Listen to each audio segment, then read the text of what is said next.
Hello বন্ধুরা, welcome back to my channel. চলো আজকে নতুন একটা ব্লগ ভিডিও নিয়ে চলে এসেছি। আর ভিডিওটা তাও অনেক দিন হয়ে গেছে, এডিট করার টাইম পাচ্ছিলাম না, আর গ্যালারিতে পড়েই ছিল। তো আমি ভাবলাম যে অনেক দিন টাইম হয়ে গেছে, তো ভিডিওটা এডিট করা যাক। এখন আর বাড়ি থেকে ইন্ট্রো দেওয়া হয় না। তো যাই হোক, আজকে চলে গেছিলাম স্টেশন থেকে হাওড়া থেকে চলে গেছি কলকাতা বাস ধরে।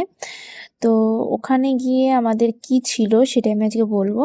তো ওখানে আমাদের ছিল একটা সম্বর্ধনা, দিবকজ্যোতি সম্বর্ধনা। তো সেটা কাদের দেওয়া হয়েছিল সেটা নিয়ে আজকে কথা বলবো। যারা আমার আগের ভিডিও দেখেছিলে, একটা ভিডিওতে আমি বলেছিলাম যে শিলিগুড়িতে একটা খেলা হয়েছিল, আমরা খেলেছিলাম ইস্ট বেঙ্গল টিমের হয়ে। তো সেখানে আমরা চ্যাম্পিয়ন হয়েছিলাম, আর বলেছিলাম যে 30 বছরের মহিলারা ওখানে অংশগ্রহণ করেছিল।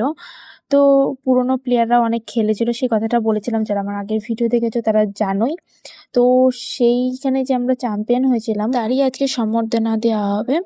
ব্যানারে যার ছবি দেখা যাচ্ছে, তো তারই 25 বছরের মৃত্যু দিবস উপলক্ষে আমাদের সম্বর্ধনা দেওয়া হয়েছিল। আর উনি ইস্ট বেঙ্গলের একজন খুব ভালো ফুটবল কোচ ছিলেন।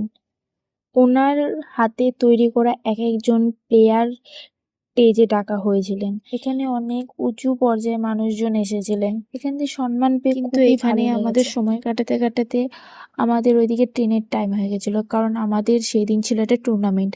তো এখান থেকে বেরিয়ে আমাদের সেই ট্রেনটা ধরতে হতো, আর ওখানে 3টেই ট্রেন, সকালে, দুপুরে আর সেই বিকেলে সন্ধ্যার দিকে।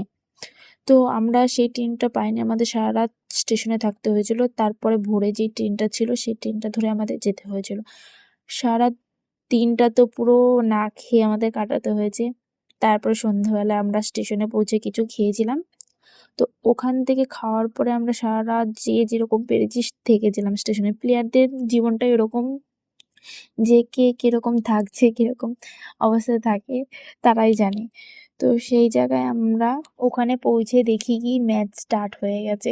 তো আমরা তাড়াতাড়ি রেডি হয়ে চলে এসেছি।